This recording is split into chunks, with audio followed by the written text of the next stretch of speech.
some amazing things about the human brain. The brain channels in when it's asked a question. It can brush off a statement. It can brush off an opinion, but not a question. Ask yourself the right questions, and you're going to get some advice. And it's going to be, if you're honest with yourself, the right advice. You can take your own advice, and it'll change your life. It'll change your mindset. Big changes happen when we make mindset shifts. Today, we're going to talk about 3 questions that you can ask yourself that will make a big shift if you answer them honestly. So by the end of the episode, you're going to have these 3 questions, and you're going to be challenged to answer them.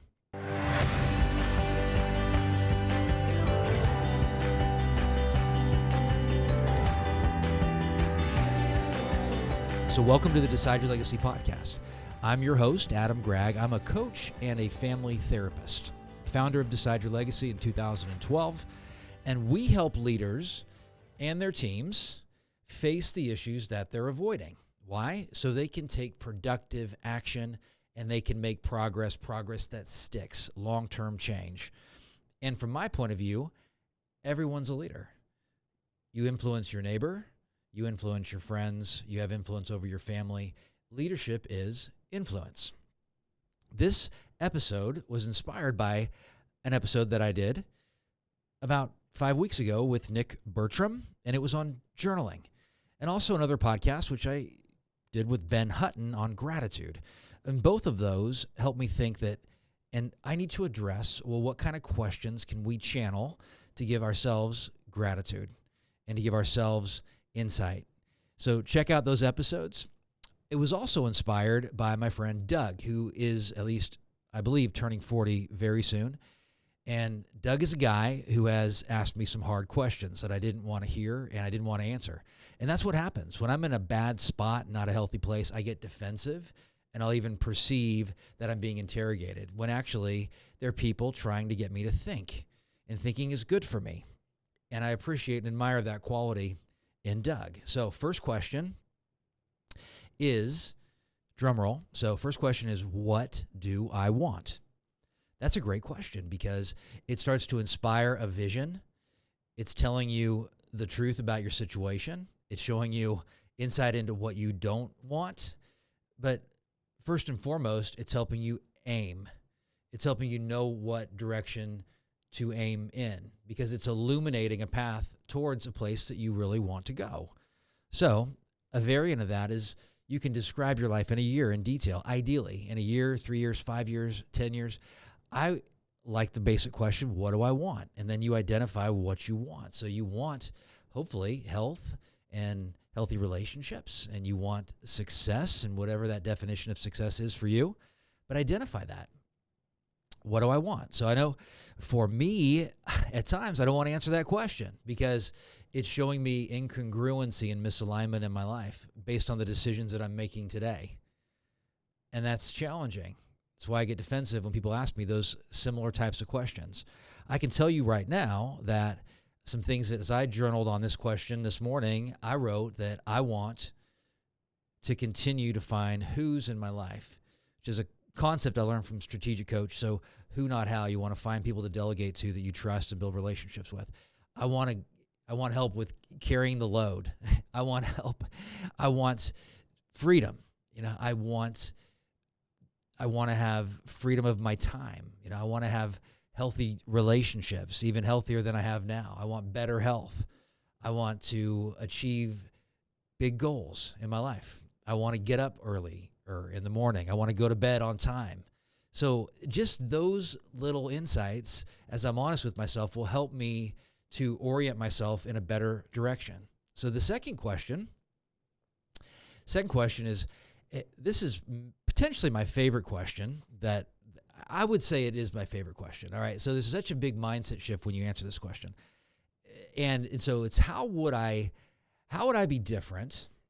How would I be different if I had unlimited self-confidence or I had 10 times more confidence? How would I be different? And when I ask questions like this to other people, I leave them pretty open-ended because I don't want to answer it for them. So for myself as well, okay, I ask myself that question. I journal it, I write it down, and then I look at it, and I don't necessarily need to know what that I don't necessarily need to know specifics about the question. I mean, I just free-form journal. What would I do?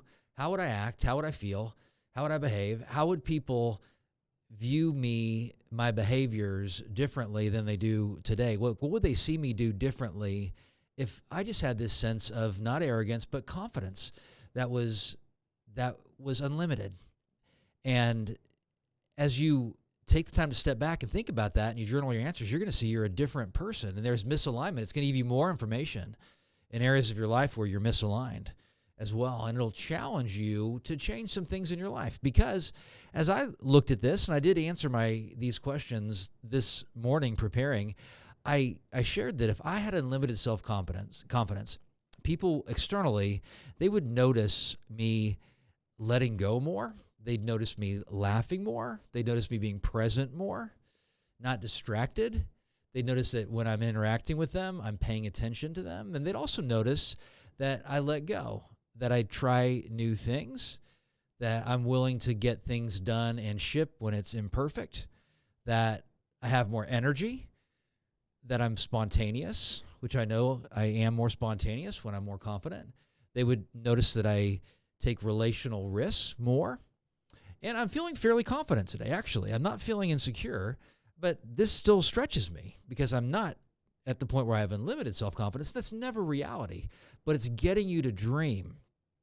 So Dan Sullivan, the founder of Strategic Coach, there's this question, and I have a variant of it. It's called the Dan Sullivan question, and it's like he will say, or in an interaction, it's a variant of this confidence question. I've been asking that confidence question for a decade, but this is a different way of thinking about it. I asked this to a client yesterday. So if I was sitting and talking to you in a year or 1 year or 3 years, let's just say in a year, and you were sharing with me that you'd made tremendous progress personally and professionally, tremendous progress. So we're talking in a year, and I ask you, well, what are the 3 actions you've taken over that year to get to the point where you had tremendous progress? And so they're looking at themselves and thinking about themselves, first of all, defining what that progress would look like, and then saying, these are the actions that would the main actions that would get me there. And then you think about your answers and share them. So I asked this to a client yesterday, and she said, number 1, she would have very clear communication with people that she interacts with. And she knows that would be what gets her to the point where she's very satisfied personally and professionally. I know for me, my answer to the Dan Sullivan question is I would be very focused on eliminating distractions. So incredibly focused on eliminating distractions, but that'd be one of the things, because I get distracted. And I know that would make such a big difference. I would save so much time in my life. So the third question, big, powerful question, self-journaling, taking your own advice. This is a way to give yourself advice. So the third question is, what am I believing about myself that harms me? And then elaborate, what's the truth? So sitting with clients over 25 years, I've done this activity where on a whiteboard or on a piece of paper, you draw a line down the center, and on one side, it's thoughts that harm me, or I'll call them lies. And you write down whatever comes to mind. I'm not good enough. I can't succeed in this project. People don't like me. I'm going to fail. I've made too many mistakes to change. I need to carry it all on my shoulders. I'm not a good father.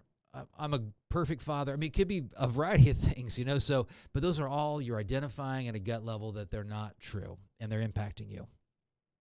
And then on the other side, you write down your best gut level reaction to that lie that is the truth. That's much more accurate, hopeful, optimistic, future-oriented, and you look at it. And these are all 3 questions. In fact, this question, what do I believe about myself today that harms me, is something I could challenge you and encourage you to do whenever you journal, every day.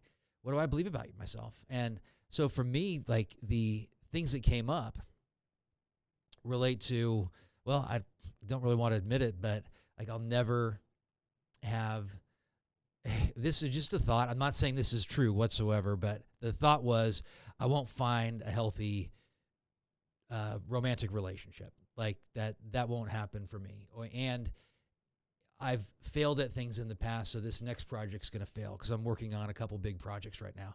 That's going to fail.